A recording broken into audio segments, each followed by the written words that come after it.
Comenzamos nuestras reflexiones acerca de la Santísima Trinidad y de su presencia en el alma que se refleja en toda la persona. El fundamento es siempre la revelación que contiene las Sagradas Escrituras y la tradición en unidad. Estos dos son canales por los cuales llega la única revelación divina, que consiste principalmente en la presencia de la gracia y por tanto de la misma Trinidad. O sea, descubrimos la presencia de la Trinidad a partir de su manifestación y de su realidad, que se encuentra sobre todo en el alma humana y en la esencia de los ángeles. Los ángeles son personas espirituales, como nosotros somos personas compuestas, y por la inmaterialidad de nuestra alma es posible que haya un reflejo del ser y de la vida de Dios, de la vida en acto, de la vida dinámica de Dios, que es la de las procesiones internas, la del surgimiento de las personas, una de las otras. El Hijo procede del Padre, el Espíritu Santo procede del Padre y del Hijo. Estas son las procesiones trinitarias que están presentes por la gracia en nosotros y que de esa manera constituyen lo más íntimo de nuestro ser, que es justamente imagen de Dios. Imagen de Dios, estamos hechos a imagen y semejanza de Él.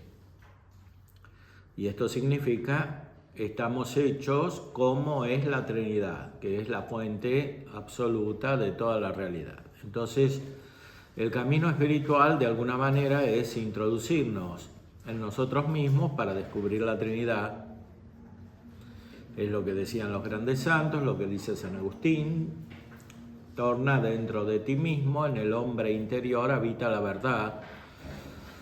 La verdad es, claro, el verbo de Dios. Ese verbo surge del Padre y junto con el Padre es origen del Espíritu Santo. Eso está en nosotros. Está en nosotros en potencia, en nuestra estructura natural, en nuestro ser natural, porque estamos hechos para conocer la Trinidad fundamentalmente y finalmente, y está presente sobre todo por la gracia. Por la gracia nos unimos directamente con las personas divinas. Nuestra mente tiene una conexión con el Padre, con el Hijo y con el Espíritu Santo. Y esto es el centro de toda la existencia, de todo el ser y de toda la operación humana. Todo lo demás es como periférico respecto de esto, que hay que descubrir. Cuando se descubre este centro, se empiezan a vislumbrar las conexiones que existen entre las cosas, entre los acontecimientos, entre las acciones humanas, entre nuestras relaciones recíprocas, entre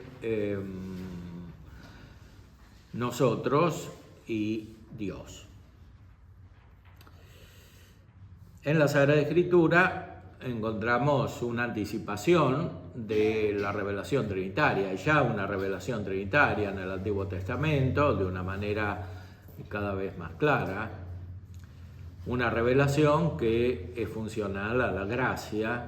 En el Antiguo Testamento algunos tenían la gracia de Dios y por tanto tenían la presencia de la Santísima Trinidad, y esto se podía manifestar en los escritos.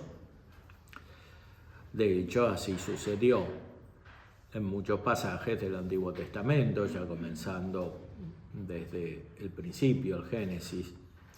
Pero nos centramos en un texto posterior, que es del libro de la Sabiduría, en el capítulo 8. Aquí describe la sabiduría como se experimentaba en la vida humana de aquellos que eran justos porque tenían la gracia de Dios. Antes de Jesucristo, de alguna manera tenían una experiencia de la Trinidad que todavía no podían expresar con toda claridad. Esto iba a suceder justamente con la revelación plena. Dice, refiriéndose a la sabiduría que se despliega vigorosamente de un confín al otro del mundo y gobierna de excelente manera el universo. Esto nos hace entender que se trata de la sabiduría increada, o sea, de Dios mismo, que es la sabiduría, y que es el creador de todas las cosas y que por eso las contiene y las gobierna.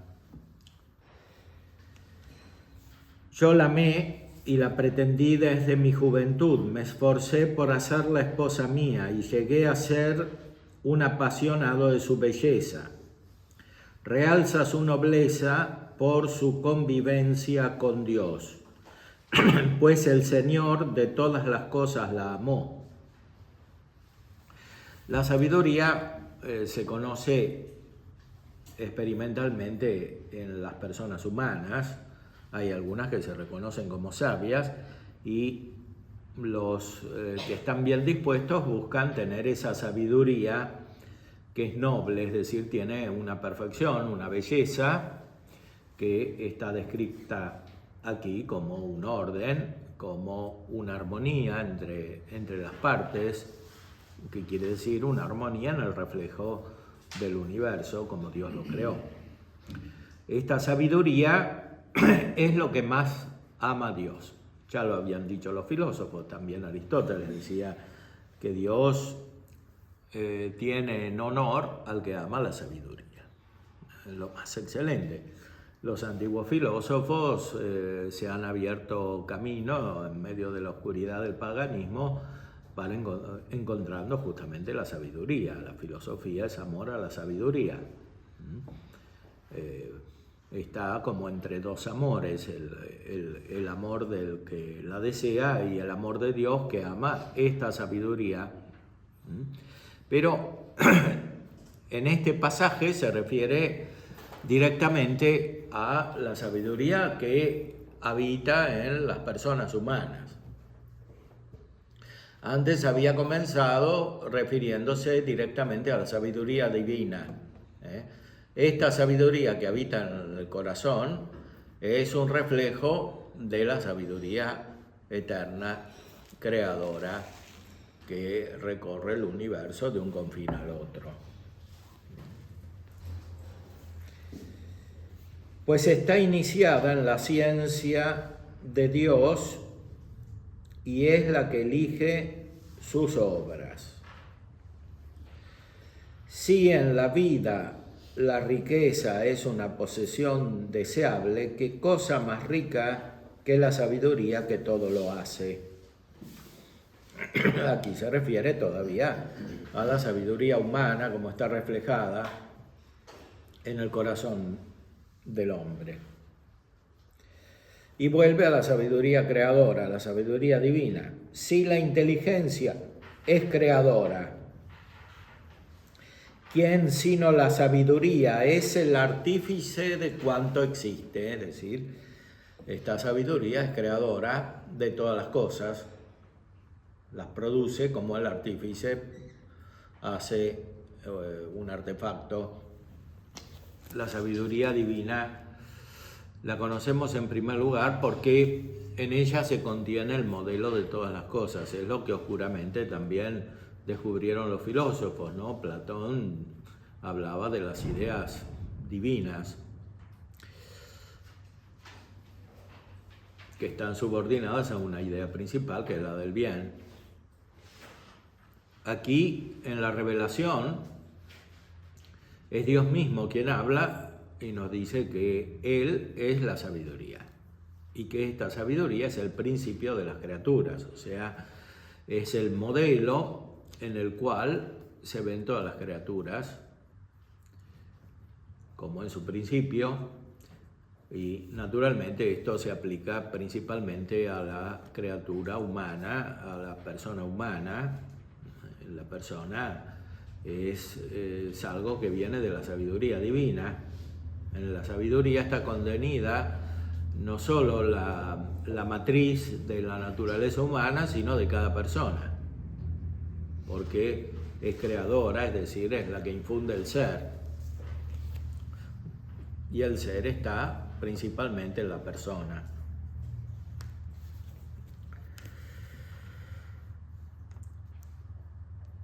¿Amas la justicia? Las virtudes son sus empeños, pues ella enseña la templanza y la prudencia, la justicia y la fortaleza. Aquí encontramos las que después se denominarán virtudes cardinales. De la sabiduría procede la acción recta, regulada por la prudencia, que es el primer reflejo de la sabiduría. Por eso un hombre prudente es denominado sabio. Ella enseña la templanza y la prudencia, la justicia y la fortaleza, lo más provechoso para el hombre en la vida. ¿Deseas además gran experiencia? Ella conoce el pasado y conjetura el porvenir. Sabe interpretar las máximas y resolver los enigmas. Conoce de antemano las señales y los prodigios, así como la sucesión de épocas y tiempos. Esta sabiduría es ahora nuevamente la sabiduría creada, la que está en las personas humanas. Lo interesante es que se refiere a la experiencia, es una sabiduría práctica experimental, lo cual nos abre a un tipo de conocimiento superior. O sea, esta experiencia es reflejo de una experiencia superior, de un conocimiento superior que es el conocimiento místico, que inmediatamente es aludido. Decidí pues tomarla por compañera de mi vida, sabiendo que me sería una consejera para el bien, un aliento en las preocupaciones y penas. Tendré gracias a ella gloria entre la gente.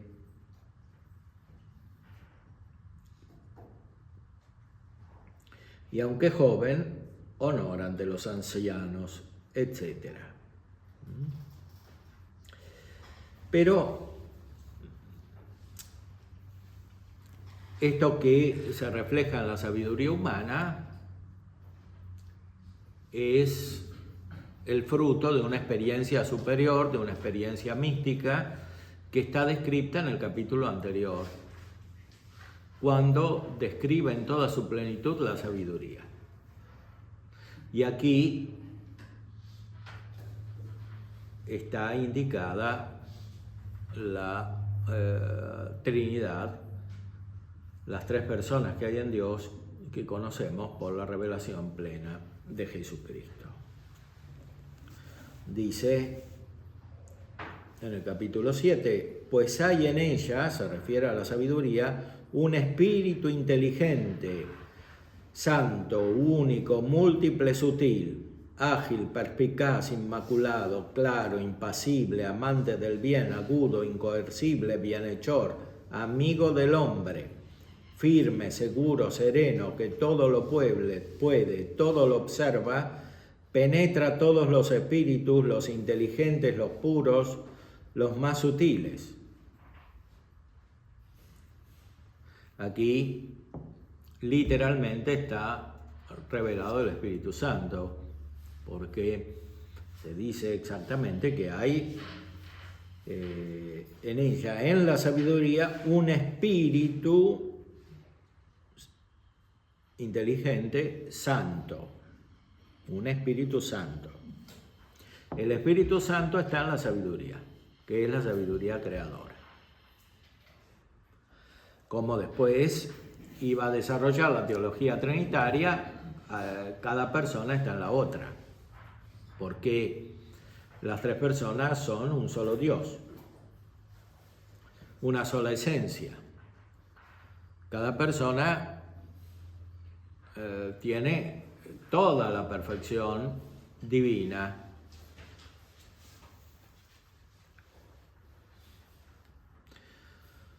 Y muy especialmente el Espíritu está en el Hijo porque procede del Hijo, como se iba a aclarar definitivamente en el Nuevo Testamento,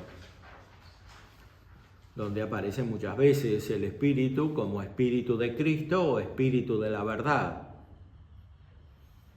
o Espíritu del Hijo.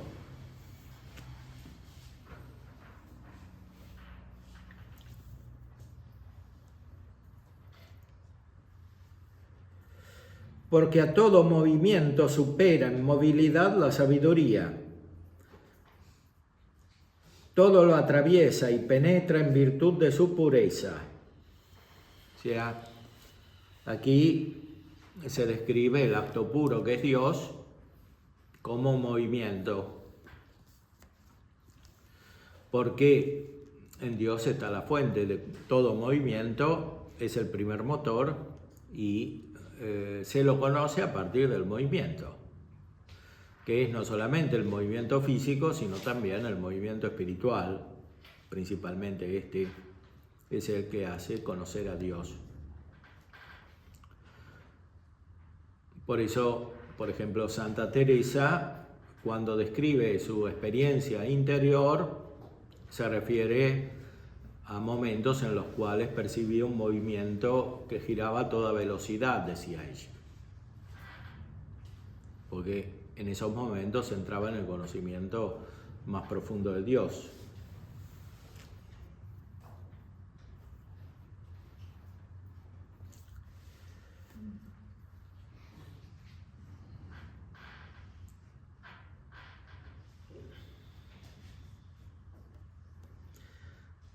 Dios, que es la sabiduría, está presente en todas las cosas y las mueve.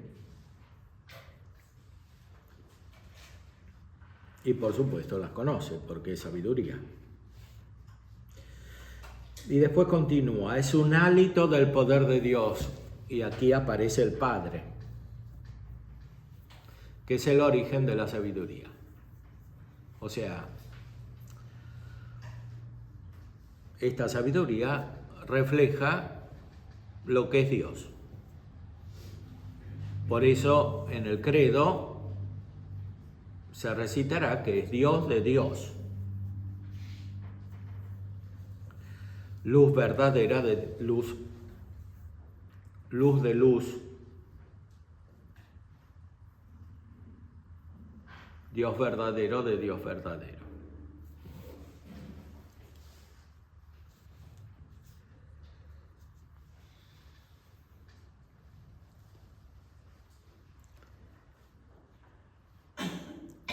Es un hálito del poder de Dios, una emanación pura de la gloria del Omnipotente.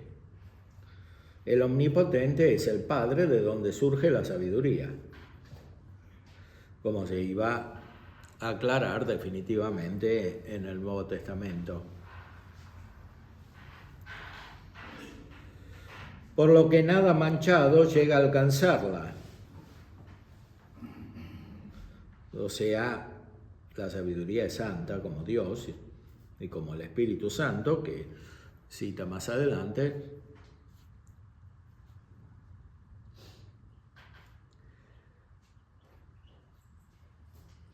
Es un reflejo de la luz eterna, de nuevo lo que dice el credo, luz de luz, reflejo de la luz eterna.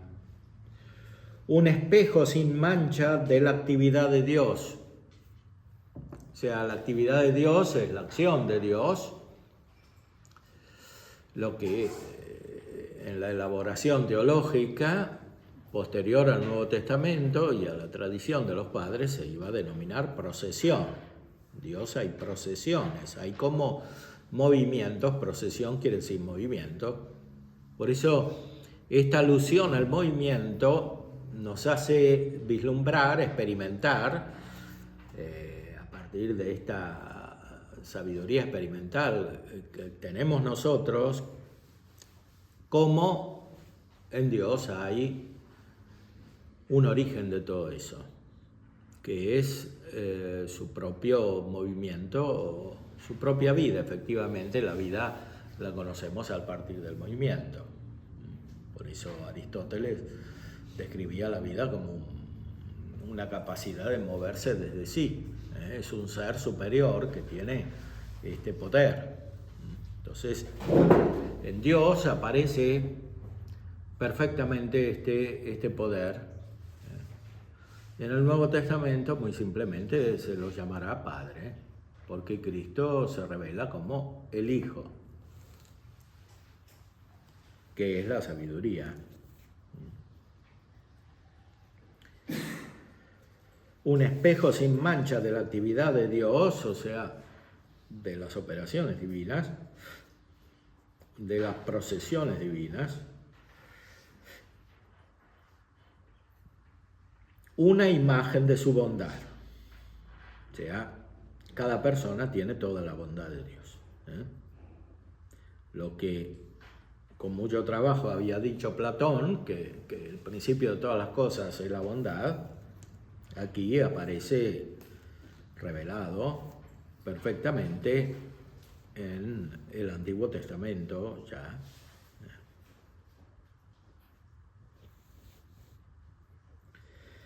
Aún siendo sola, lo puede todo.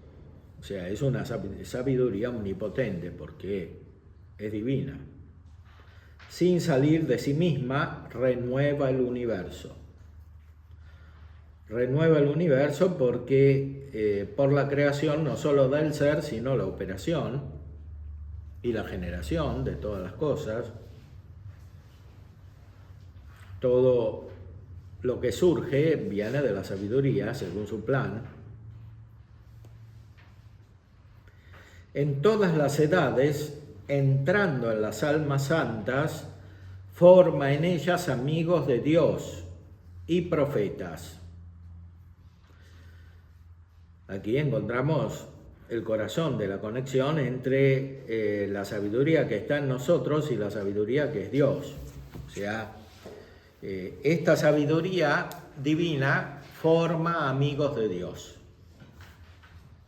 O sea, cuando entra en el alma, produce amistad, y la amistad es la caridad.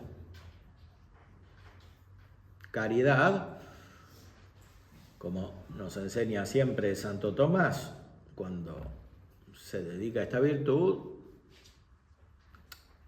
caridad es amistad. La sabiduría forma amigos de Dios.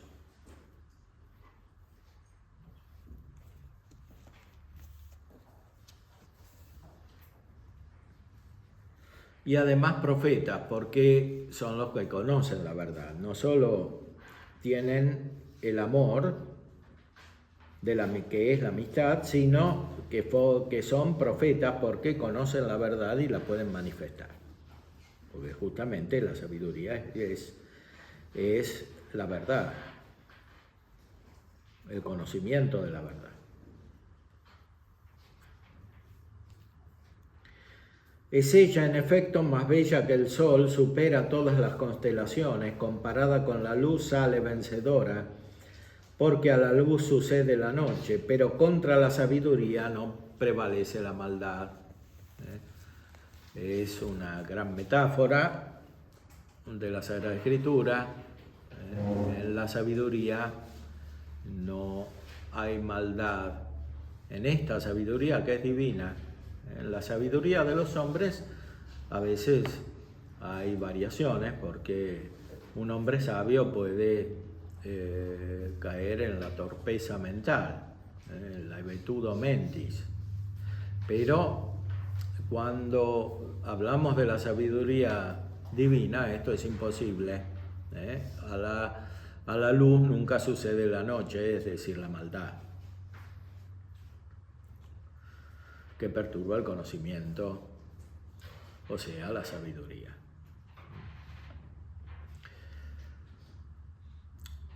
En el Antiguo Testamento hay muchas expresiones donde se nos hace ver que la Trinidad estaba revelada, pero no con la claridad que encontramos en el Nuevo Testamento. Justamente para eso vino Cristo. Porque si los hombres del Antiguo Testamento podían a veces tener la gracia, en el Nuevo Testamento se nos dice la verdad completa, como dice Jesús, para que todos puedan alcanzar la gracia.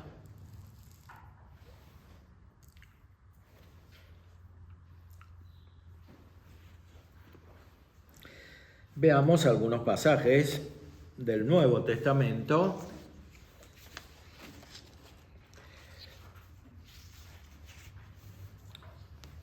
Especialmente del Evangelio según San Juan, que es el más teológico, el más trinitario.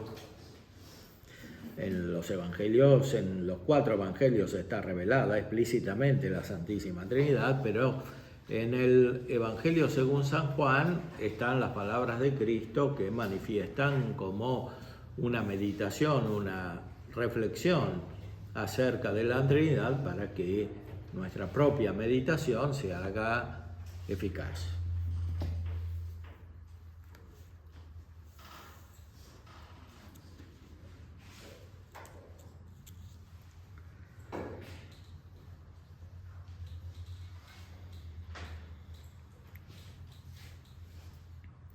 Dice en el capítulo 16 de San Juan: os he dicho esto para que cuando llegue la hora os acordéis de que ya os lo había dicho. Él se refiere a la contraposición entre el amor y el odio que divide la vida de los hombres y que está descrita en el capítulo 15.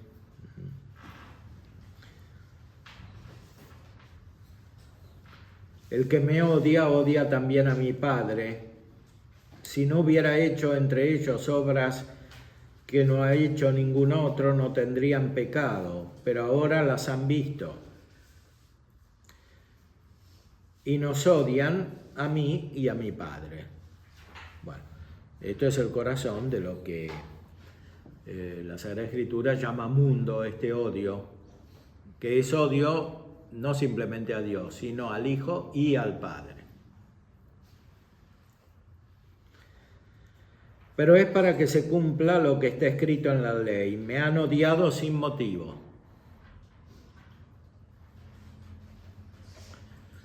Porque el centro de la maldad está justamente ahí, que no hay motivo, es decir, que no hay razón.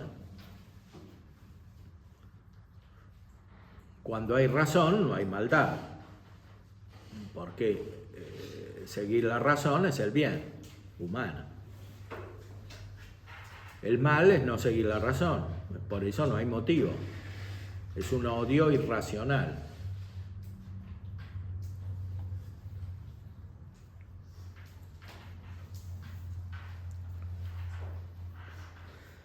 Y enseguida dice: cuando venga el Paráclito, que yo os enviaré de junto al Padre, el Espíritu de la verdad que procede del Padre, Él dará testimonio de mí. Aquí se ve muy directamente la contraposición entre el odio del mundo, que es en cierta manera antitrinitario, porque se refiere al Padre y al Hijo, cancelando el Espíritu Santo porque es la maldad, y la Trinidad verdadera, que es el Paráclito, es decir, el Espíritu Santo, el abogado, el consolador, que Él envía de junto al Padre. Es decir, el Espíritu Santo viene del Padre y del Hijo, que es lo que se expresa en el credo, que procede del Padre y del Hijo.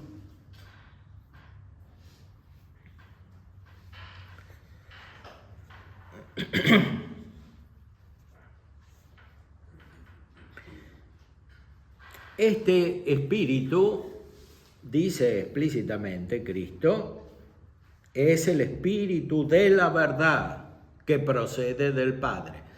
Y la verdad, en el mismo Evangelio según San Juan, es el Hijo. Yo soy la verdad. El Espíritu de la verdad que procede del Padre, es decir, que lo envía el Padre, enviando también al Hijo, porque son inseparables entre sí, porque es el Espíritu del Hijo o el Espíritu de la verdad.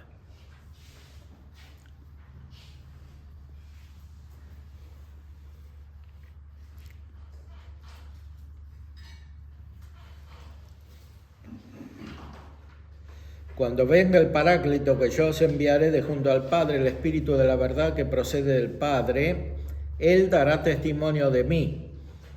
Es decir, la evangelización fundamental viene del Espíritu Santo. O sea, el anuncio del Evangelio es la presencia de Cristo con el Espíritu Santo, que son inseparables entre sí, porque están unidos en la Trinidad. Uno procede del otro. El Espíritu Santo procede del Padre y del Hijo. Y por eso en la tierra están unidos. Cuando vienen a las almas santas, como dice el Antiguo Testamento, la sabiduría, están unidos entre sí. Es el Espíritu del Hijo, el Espíritu de la verdad. Ese Espíritu de la verdad presente en nosotros es aquel que fundamentalmente evangeliza. O sea, no somos nosotros propiamente, sino el Espíritu de la verdad con nosotros. Pero también vosotros daréis testimonio porque estáis conmigo desde el principio. Es decir, la obra principal la hace el Espíritu Santo junto con el Hijo, que está en el interior nuestro, pero también nosotros damos testimonio cuando somos fieles a esta presencia de la verdad. Y después retorna a la contraposición entre el mundo y la vida de Dios.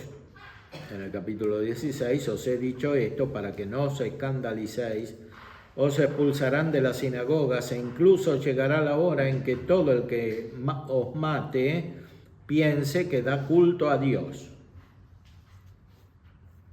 Esto es la falsa religión, o sea, un acto falso de culto basado sobre el odio, que es lo contrario de la verdadera religión, como dice San Agustín, de vera religione, que es este testimonio que describió inmediatamente antes, es decir, la presencia del Espíritu de la verdad que actúa con las personas humanas, que también dan testimonio porque se unen al Espíritu y al Hijo.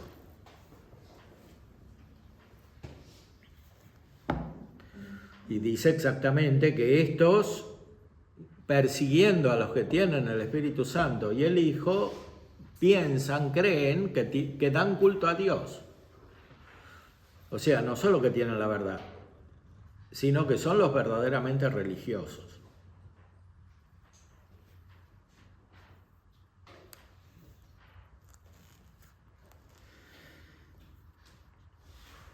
Y esto lo harán porque no han conocido ni al Padre ni a mí. Es decir, es lo contrario de la evangelización, del testimonio que da el Espíritu Santo y el Hijo.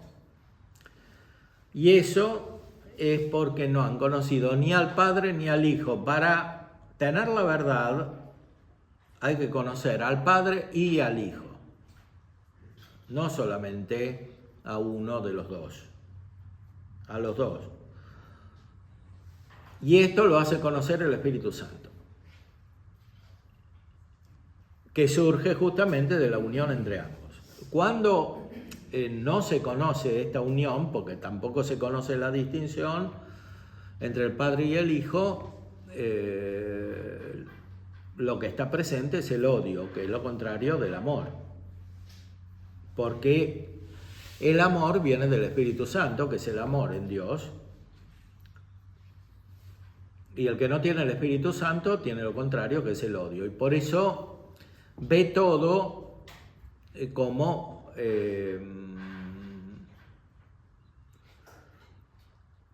una supresión de la distinción entre el Padre y el Hijo, que se manifiesta de muchas maneras. Por ejemplo, como rebelión contra el Padre, que es lo más clásico,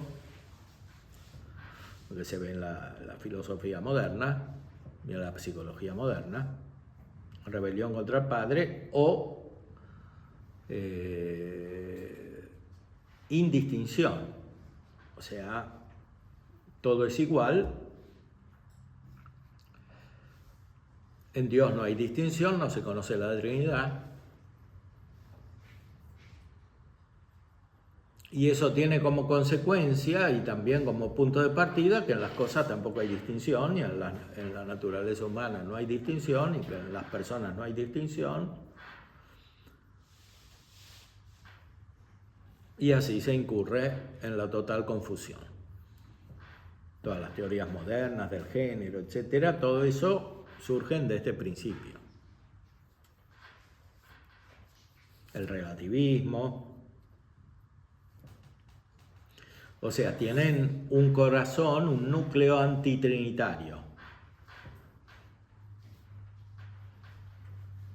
Especialmente porque surgen en el seno de la cultura cristiana, como una rebelión.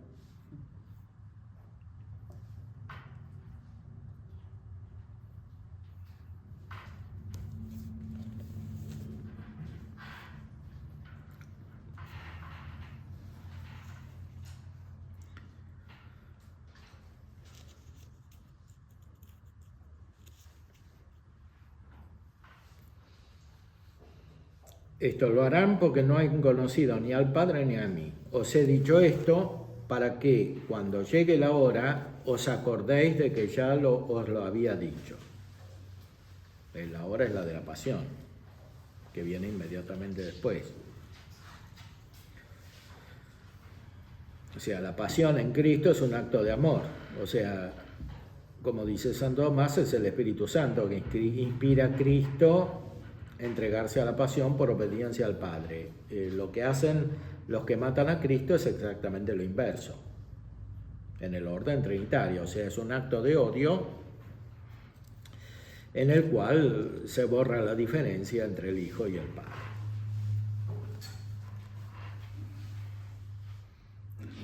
No os dije esto desde el principio porque estaba yo con vosotros, pero ahora me voy a aquel que me ha enviado, y ninguno de vosotros me pregunta dónde vas, sino que por haberos dicho esto vuestros corazones se han llenado de tristeza. Pero yo os digo la verdad, os conviene que yo me vaya, porque si no me voy, no vendrá a vosotros el Paráclito. Pero si me voy, os lo enviaré. Y cuando Él venga, convencerá al mundo en lo referente al pecado, en lo referente a la justicia, en lo referente al juicio. Es decir, la venida del Espíritu Santo es la que produce la verdadera claridad. Y la adhesión a Cristo como si fuera una persona humana no produce esta claridad, porque Cristo efectivamente es la sabiduría de Dios, es la persona divina del Verbo de Dios. Y por eso conviene que se aleje Cristo en su figura humana para que venga el Espíritu Santo y lo haga reconocer, no solo como verdadero hombre, sino como lo que es fundamentalmente, es decir, la persona divina del Verbo de Dios. O sea, todo esto que se describe de una manera tan elevada sucede permanentemente, no es algo que pasa solo en la hora de la pasión de Cristo, sino que sucede en todas las épocas de la vida humana, en los corazones humanos individuales y también en el conjunto de la vida social.